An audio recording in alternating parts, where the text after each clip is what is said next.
Hello children, welcome to lecture number 6। Lecture number 6 में मैं बाकी के प्रॉब्लम्स को सॉल्व करूँ जो हमने लास्ट लेक्चर में लेक्चर नंबर 5 में मैंने प्रॉब्लम नंबर 7 तक आपको एक्सप्लेन किए थे। अब मैं बाकी के नेक्स्ट प्रॉब्लम्स आपको इस लेक्चर में एक्सप्लेन करूंगी। तो क्वेश्चन नंबर 8 है, 3 consecutive integers are such that when they are taken in increasing order and multiplied by 2, 3 and 4 respectively, they add up to 74. Find the number. इन्होंने ये कहा है कि हमें नंबर्स फाइंड आउट करना, और नंबर्स कैसे हैं? कॉन्सिक्यूटिव इंटीजर्स है, और यहाँ पे कंडीशन क्या है? They are taken in increasing order and multiplied by 2, 3 and 4। पहले तो हम कॉन्सिक्यूटिव 3 इंटीजर्स ले लेते हैं। मैंने आपको लास्ट क्लास में ही बताया था कि कॉन्सिक्यूटिव का मतलब क्या होता है? 1 आफ्टर 1। यहाँ पे let the 3 consecutive integers, let the 3 consecutive integers are x, x plus 1, x plus 2। अब इसका कंडीशन क्या है? They are taken in increasing order and multiplied by 2, 3 and 4, यानी कि इसे इंक्रीजिंग ऑर्डर में लेना है, मतलब ये स्मॉल टू बिग है ना। अब उस कॉन्सिक्यूटिव इंटीजर्स को हमें 2, 3, 4 को मल्टीप्लाई करना है। इसका मतलब अकॉर्डिंग टू द कंडीशन क्या है कि हमें जो कॉन्सिक्यूटिव नंबर्स हमने लिया है उस नंबर्स को हमें 2, 3, 4 से मल्टीप्लाई करना है। तो यहाँ पे फर्स्ट कॉन्सिक्यूटिव नंबर क्या है? x को हमें कौन से नंबर से मल्टीप्लाई करना है? 2। दे एडेड, और फिर x प्लस 1 को 3 से मल्टीप्लाई करना है, और x प्लस 2 को हमें 4 से मल्टीप्लाई करना है। यहां तक हमने कर दिया। अब नेक्स्ट कंडीशन में उन्होंने दिया है दे ऐड अप टू 74, यानी कि अगर हम इनका ऐड करेंगे तो हमें आंसर क्या आएगा? 74। They add up to 74। एक कंडीशन ये है। तो देखिए अब इसे ऐड करते हैं। x into 2 plus x plus 1 into 3 plus x plus 2 into 4। इनका ऐड करेंगे तो हमें कितना आना चाहिए? According to condition 74। अब इस इक्वेशन को हम सॉल्व करेंगे और x की वैल्यू फाइंड आउट करके यहाँ पे इस कॉन्स्टिट्यूट इंटीजर में ऐड करेंगे। ओके, तो x इंटू 2 हो जाएगा 2x प्लस ये इंटू है और ब्रैकेट के बाहर है, तो इसे हम कैसे मल्टीप्लाई करेंगे? 3 को x के साथ मल्टीप्लाई करेंगे प्लस 3 को 1 से साथ मल्टीप्लाई करेंगे तो 3 हो जाएगा। यहाँ पे 3x प्लस 3। अब उसी तरह से 4 को x के साथ तो 4x प्लस 4 2 जा 8 which is equal to 74। Okay, अब 2x plus 3x plus 4x तो कितना होगा? 4 7 8 9x प्लस 8 प्लस 3 11। पहले हमने वेरिएबल वाले नंबर को प्लस कर दिया, उसके बाद बिना वेरिएबल के यानी कि नंबर जो है उसे प्लस किया तो हमारा 11 9x प्लस 11 आया। अब 9x को मैं यहीं पे छोड़ के 11 को राइट हैंड साइड में लेकर जाऊंगी तो हो जाएगा -11। 9x is equal to 74 minus 11 हम करेंगे तो 63 आएगा। x को यहीं पे छोड़ देती हूँ। 63 अपॉन ये 9 इस तरफ आएगा तो डिवीजन की पोजीशन में आ जाएगा, तो 9 1 जा 9 7 जा 63 विच इज इक्वल टू 7। हमारी x की वैल्यू क्या है? x इज इक्वल टू 7 आया है ना। अब इस x की वैल्यू को, जैसे कि मैंने आपको बताया कि यहाँ पे ये जो कॉन्सिक्यूटिव नंबर हमने इमेजिनेशन किया है उसे हम सब्स्टिट्यूट करेंगे। तो कॉन्सिक्यूटिव फर्स्ट नंबर कौन से आएंगे? Therefore numbers are. हमारा फर्स्ट नंबर क्या है? x which is equal to 7। दूसरा number x plus 1 which is equal to 7 plus 1 which is equal to 8। x plus 2 which is equal to 7 plus 2। x की जगह पे मैंने 7 को सब्स्टिट्यूट किया है तो 9। Therefore the numbers are 7 8 9। This is the problem number 8। अब क्वेश्चन नंबर 9 सॉल्व करते हैं। क्वेश्चन नंबर 9 क्या है? The ages of Rahul and Harun are in the ratio 5:7. 4 years later, the sum of their age will be 56. What are their present age? यहाँ पे ये कहा है कि एज ऑफ राहुल और हरुण किस तरह से रेशियो में दिया है 5:7। 4 years लैटर का मतलब बाद में, 4 years बाद में उनकी एज कैसे हो जाएगी, जब उन दोनों की एज को प्लेस करेंगे वो हो जाएगा 56। तो फिर उनकी एज अभी कितनी है?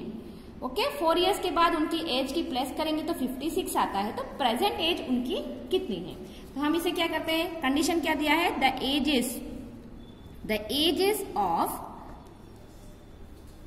राहुल एंड हरुण कैसे दिया है, रेशियो में दिया, आर इन द रेशियो 5:7, इस तरह से। अब हमें क्या चाहिए, what are the present age, तो मैं उसी प्रेजेंट एज को इमेजिनेशन कर दे, सपोज कर देते हैं, let their present age is 5x and 7x, that is 5x किसकी एज हो जाएगी, राहुल की, और 7x किसकी होगी, हरुण की। अब उनका दूसरा कंडीशन क्या है, 4 years letter.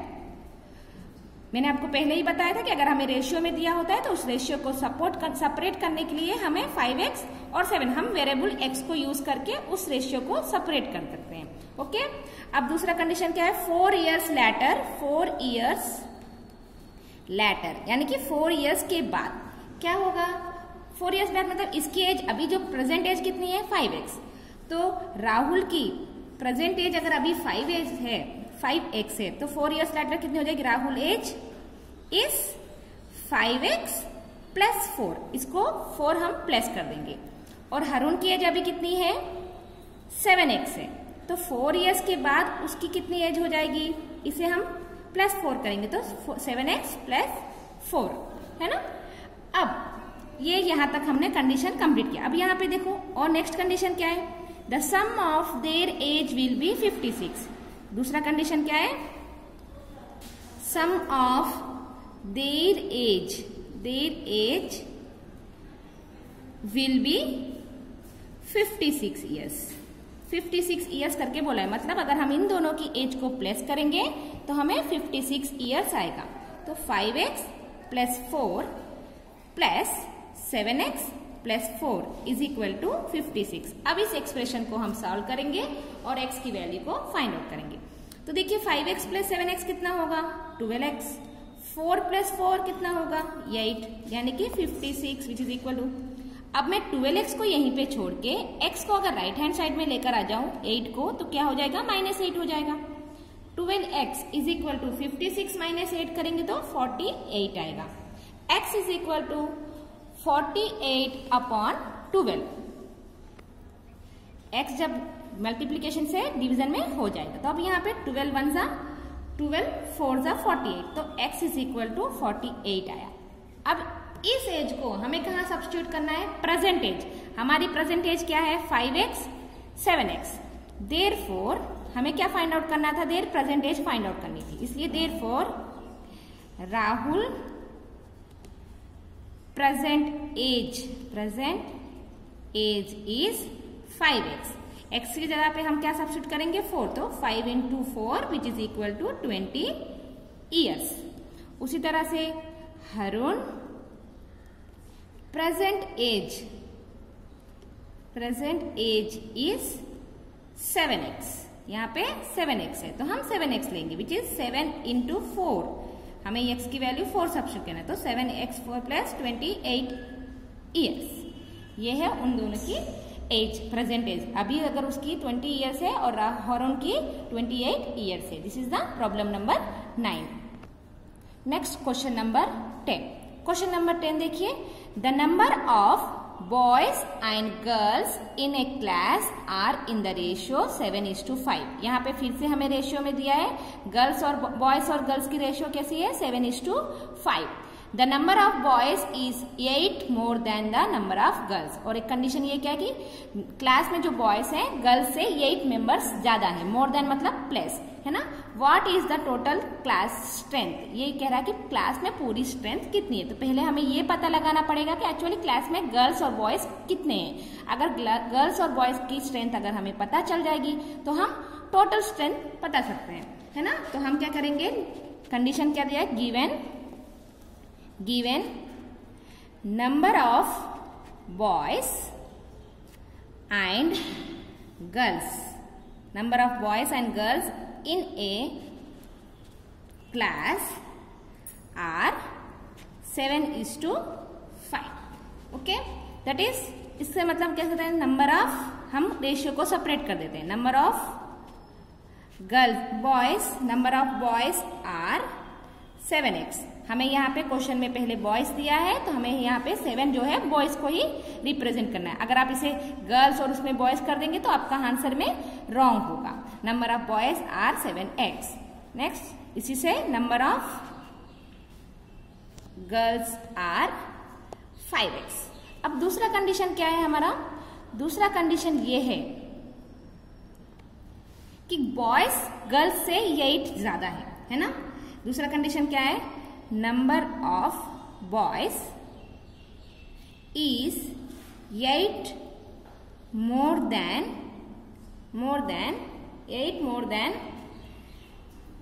Girls, number of girls. That is, इसका मतलब क्या है कि बॉयज की स्ट्रेंथ कितनी होगी, 7x is equal to 5x plus 8, है ना. Number of boys is 8 more than girls. तो बॉयज गर्ल्स से 8 ज्यादा है, तो गर्ल्स जितनी है उसको प्लस 8 कर देंगे तो बॉयज की स्ट्रेंथ पता चल जाएगी. अब इसे हम सॉल्व करेंगे तो क्या करेंगे, 7x is equal to 5x plus 8.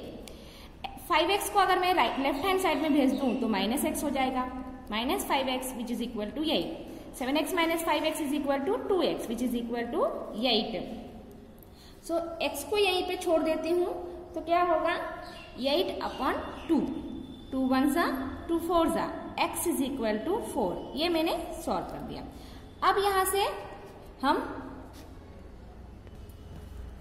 अब इस x की वैल्यू हम number of boys and number of girls में सब्स्टिट्यूट करेंगे और उन दोनों का प्लेस करेंगे तो हमें ये पता चल जाएगा कि क्लास में स्ट्रेंथ कितनी थी. तो therefore number of boys are 7x. x कितना है हमारा, 4. तो 7 into 4 which is equal to 28. Number of girls are 5x which is equal to 5 into 4 तो 20. देयरफॉर टोटल स्ट्रेंथ यानी कि क्लास में पूरी स्ट्रेंथ कितनी है, तो बॉयज और गर्ल्स को प्लस कर देंगे. 28 plus 20 which is equal to 48. पूरी स्ट्रेंथ कितनी है, 48 मेंबर्स इन द क्लास. अब next question number 10. Question number 10 में कैसे कंडीशन है देखिए, Bharat father is 26 years younger than Bharat grandfather. यानी कि भरत के जो यहाँ पे एक भरत है, उसका जो फादर है उसके फादर की एज उसके ग्रैंडफादर से 26 years छोटे हैं. Okay, and 29 years older than Bharat. और ये भरत के एज से 29 years ओल्डर है, बड़े हैं. The sum of the ages of all 3 is 135 years. जब हम भरत, उसके फादर और उसके ग्रैंडफादर की एज को प्लस करेंगे तो कितनी आएगी, 135 आएगा. What is the age of each one of them? आपको अब हमें यहाँ पे एज, यहाँ पे 3 मेंबर्स के बारे में बात हो रही है. अब तीनों की एज कितनी कितनी होगी वो हमें उनको बताना है. तो देखिए कंडीशन क्या है, पहले यहाँ पे भरत है, उसके नीचे उनके फादर, फिर उनके ग्रैंडफादर. यहाँ पे तीनों के बारे में कंडीशन है. तो पहले ये जो फादर और ग्रैंडफादर की एज है वो भरत की एज के साथ ही कंपैरिजन हो रहा है. तो हम पहले भरत की एज को इमेजिनेशन करेंगे, सपोज करेंगे. तो let the age of Bharat be x years. यानी कि मैंने उसकी एज कितनी समझ ली, x. अब हम कंडीशन को यूज करेंगे. कंडीशन क्या है, Bharat father is 26 years younger than Bharat grandfather, है ना. ग्रैंडफादर से वो 26 years यंगर है. मतलब देखिए यहाँ पे कंडीशन क्या है, Bharat father is 26 years younger, छोटे हैं, है ना. ग्रैंडफादर से तो छोटे रहेंगे क्यों, ये क्या है भरत, उसके फादर और उसके ग्रैंडफादर, मतलब ये जो है ग्रैंडफादर फादर का फादर हुआ, यानी कि फादर के एज से तो फादर छोटे ही रहेंगे, है ना। तो क्या आएगा x प्लस 29 ईयर्स। अब हिज ग्रैंडफादर, ये भरत की एज है, ये भरत के पापा की एज है। अब हम ग्रैंडफादर की एज देखेंगे। ग्रैंडफादर एज, ग्रैंडफादर का कंडीशन क्या है, grandfather's age, grandfather age and 29 years older than the Bharat the sum of. तो देखिए ग्रैंडफादर की एज कैसी है, फिर से देखिए, Bharat father is 26 years younger than Bharat grandfather and 29 years older then Bharat. अब ग्रैंडफादर की एज कैसी है, 29 प्लस 26 यंगर, ये क्योंकि उसके सन की ये भरत और भरत के पापा की एज, तो उन दोनों की एज से ज्यादा ही ग्रैंडफादर की एज होगी, तो वो 26 ईयर्स ज्यादा है ना। तो अब इनके कैसा आ जाएगा, x प्लस 29 प्लस 26, तो कितना होगा x प्लस ये हो जाएगा 55, ये है उसके ग्रैंडफादर की एज। अब इन तीनों की एज का कंडीशन क्या दिया है, condition according to the condition. क्या है कंडीशन, जब हम इन तीनों की एज को प्लस करेंगे तो हमें कितना आएगा 135, यानी कि भरत की एज प्लस भरत के फादर की एज प्लस भरत के ग्रैंडफादर की एज। जब हम इन तीनों की एज को प्लस करेंगे तो उनकी एज टोटल कितनी आएगी 135 ईयर्स आ रही है। तो x प्लस x तो हो जाएगा 3x, 29 प्लस 55 तो how much 84 which is equal to 135 years. 3x को यहीं पे रख के 135 प्लस 84 को हो जाएगा minus 84। 3x is equal to 135 minus 84 is equal to how much 51।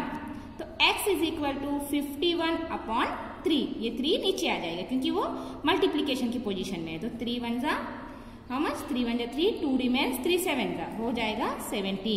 x is equal to 17 आया। देन यहाँ पे अब हम इस x को भरत में, भरत के फादर में और भरत के ग्रैंडफादर में सब्स्टिट्यूट करेंगे। तो हमें पहले भरत की एज पता चल जाएगी। Bharat age is equal to x which is equal to 17 years. Bharat father age कैसी है, x plus 29 which is equal to 17 plus 29 which is equal to 46 years. Bharat grandfather age वो कैसी है, grandfather age 17 x plus 55, x की जगह पे 17 substitute कर देती हूँ, 17 plus 55 which is equal to 72 years. ये है उन तीनों की एज। ये प्रॉब्लम नंबर 11 है। अब next question number 12। Question number 12 क्या है, 15 ईयर्स फ्रॉम नाउ, यानी कि अब से, अभी से स्टार्ट करके 15 ईयर्स के बाद Ravi's age will be 4 times his present age. What is present age, तो रवि की एज अभी से अगर आप स्टार्ट करेंगे तो 15 ईयर्स के बाद रवि की एज कितनी होगी। तो कंडीशन पहले तो हम प्रेजेंट एज हमें चाहिए, हमें क्या फाइंड आउट करना है, what is Ravi's present age. तो let Ravi's present age is x ले लेती हूँ। अब कंडीशन को यूज करते हैं। कंडीशन क्या है, Ravi's age will be 4 times, तो 4 टाइम पहले हम कर देते हैं, 4 times of his present age कितनी हो जाएगी 4x।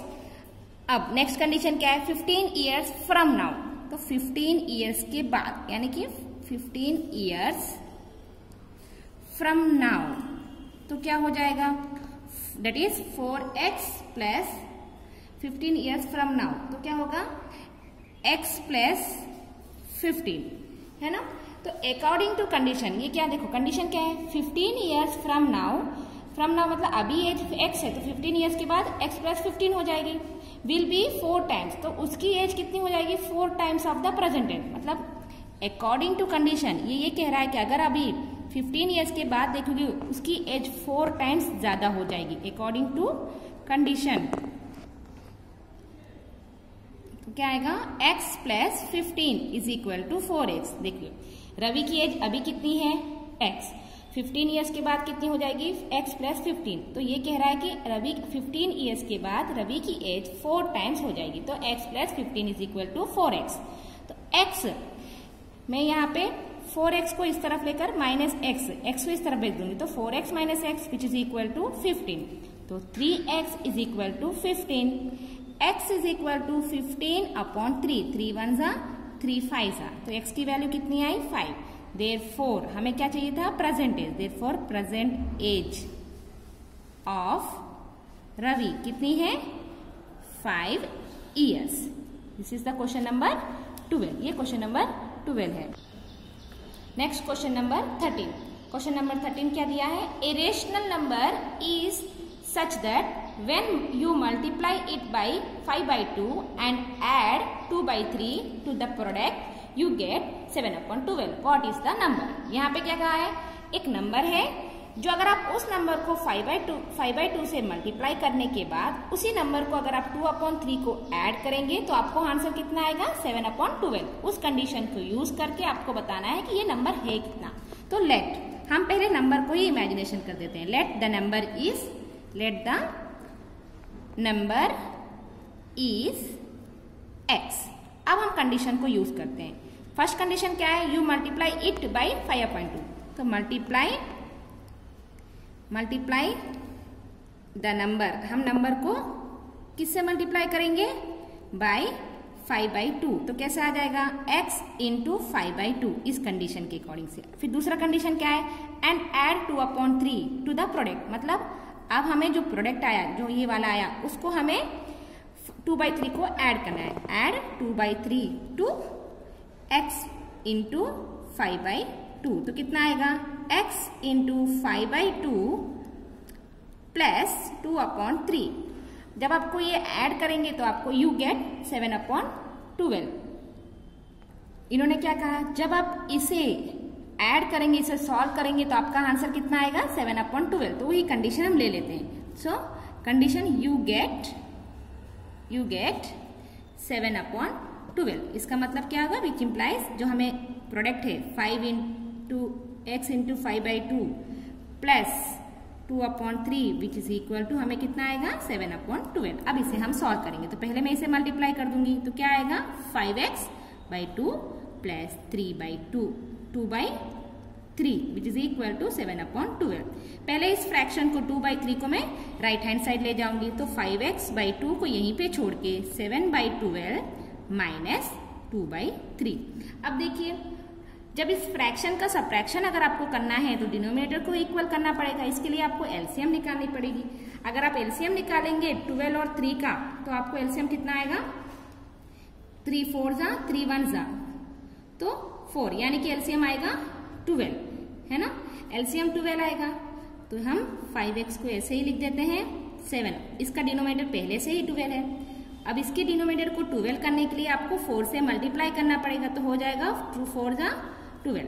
अब डिनोमिनेटर इक्वल हो गया तो आप इसे सॉल्व कर सकते हो। सॉल्व करने के लिए 12 को कॉमन कर देते हैं, 7 माइनस 8, तो 5x/2 is equal to -1/12। Okay, अब ये 2 डिनोमिनेटर में, वो राइट हैंड साइड में आएगा तो मल्टीप्लीकेशन हो जाएगा। 5x is equal to -1/2। जब हम इस डिनोमिनेटर को 2 को राइट हैंड साइड लेकर आएंगे तो वो इंटू 2 हो जाएगा, क्योंकि वो डिवीजन की पोजीशन में। मैं इसे कैंसिल कर देती हूँ, 2 1 जा 2 6 जा, तो 5x इज इक्वल टू -1/6। इसे हम सॉल्व करेंगे तो 5x इज इक्वल टू -1/6 आया है। 5x को यहीं पे छोड़ दो, वो अभी भी मल्टीप्लीकेशन की पोजीशन में, जब नीचे आएगा तो इंटू 5 हो जाएगा, विच इज इक्वल टू -1/। यहाँ पे क्वेश्चन में आपको दिया है द प्रोडक्ट यू गेट -7/12। -7/12 है और हमने यहाँ पे थोड़ी मिस्टेक कर दी, हमने यहाँ पे +7/12 ले लिया। एक्चुअली आपको यहाँ पे माइनस लेना है, तो यहाँ पे भी माइनस आएगा 7/12 के पास, यहाँ पे भी माइनस, तो ये भी माइनस हो जाएगा और यहाँ पे माइनस। यहाँ से ये प्रॉब्लम थोड़ा मिस्टेक हुआ है, इस प्रॉब्लम को देखेंगे। आपको इस प्रॉब्लम को हमने यहाँ पे क्या किया था, माइनस नहीं लिखा था, इसलिए हमें -1 आया था। एक्चुअली इसे माइनस करेंगे तो हमारा आंसर आएगा 5x। मैं यहाँ पे सॉल्व कर देती हूँ। 5x/2 इज इक्वल टू -7 -8 तो -15/12 आएगा। ओके, अब इसे हम कट करते हैं। इसे सॉल्व करेंगे तो 3 की टेबल को यूज कर रही हूँ। 3 4 3 5 है ना, 3 4 3 5 12, 3 4 3 5 12 हो जाएगा। अब 5x/2 इज इक्वल टू -5/4। मैं 2 को इस तरफ लेकर आ जाऊंगी, ये जो डिवीजन की पोजीशन में है वो मल्टीप्लाई की पोजीशन में हो जाएगा, तो यहाँ पे आएगा 2 1 2 2 तो 5x is equal to -5/2। Okay, अब मैं इस 5x को यहीं पे छोड़ देती हूँ -5/2, और ये इनटू की पोजीशन में है तो ये हो जाएगा डिवीजन की पोजीशन में। तो 5 कैंसिल कर दीजिए, तो अब ऊपर क्या बचा आपका, x इज इक्वल टू -1/2। ये है आपकी x की वैल्यू। आपको चाहिएगा what is the number, therefore हमने नंबर क्या लिया, therefore number is x which is equal to -1/2। This is the answer number 13। बस आपको यहाँ पे माइनस लगाना था, यहाँ पे थोड़ी रॉन्ग हुई है तो आप ध्यान दे देना। Next question number 14। Question number 14 क्या है, Lakshmi is a cashier in A bank. She is a cashier in A bank. She has currency notes of denomination ₹100, ₹50 and ₹10। उसके पास 10 रुपीज की नोट्स, 50 रुपीज की नोट्स और 100 रुपीज की नोट्स थी अलग अलग respectively. The ratio of the number of this note is 2:3:5। The total cash with Lakshmi is 4 lakhs। How many notes of each denomination does she have. यहाँ पे ये कहा है कि उसके पास 3 तरीके के नोट्स थे, 100 रुपीज की नोट्स, 50 रुपीज की नोट्स और 10 रुपीज की नोट, और उसी का रेशियो में दिया है। ओके, तो हम इस रेशियो को सेपरेट करेंगे तो 2x 3x 5x आएगा।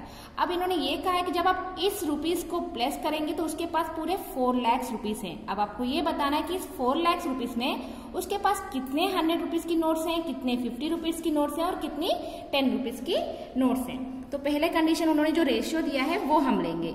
Let the number of notes कितनी है, 2:3:5। तो उसमें से फर्स्ट हमारा यहाँ पे क्या है, 100। तो ये जो 2 है वो 100 का है, और ये 50 फिर 10, दैट इज इससे क्या होगा, नंबर ऑफ ₹100 नोट्स। 100 नोट्स कितनी है, जैसे कि मैंने बताया रेशियो को सेपरेट करेंगे तो 2x। ₹50 की नोट्स कितनी आएगी, 3x, और ₹10 की नोट्स 5x। इन तीनों को मैंने सेपरेट कर दिया। ओके, अब यहाँ पे उसकी वैल्यू उन्होंने फाइंड आउट करनी है।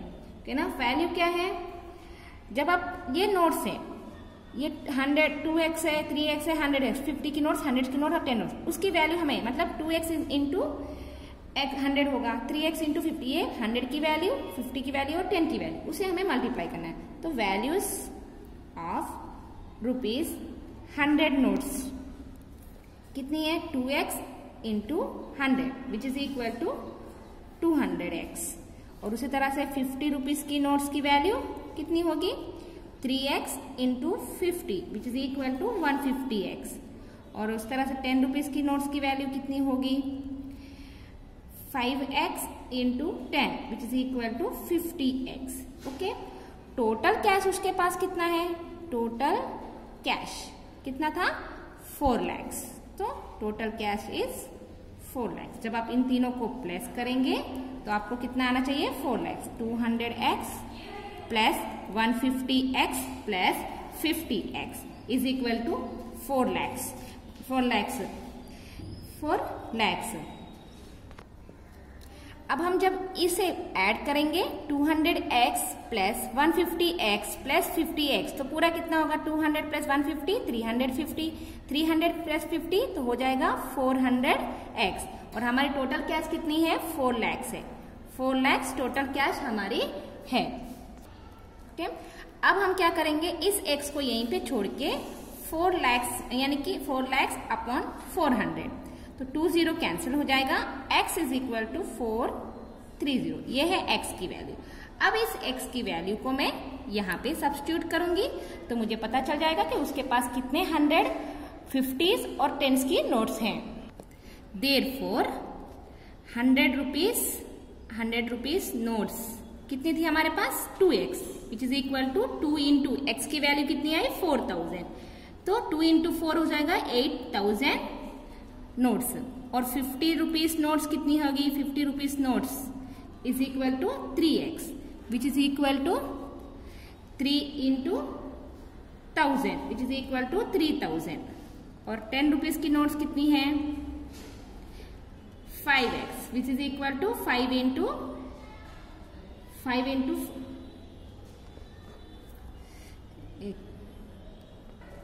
यहाँ पे 4 को भी कैंसिल करेंगे तो x इज इक्वल टू 1000 आएगा।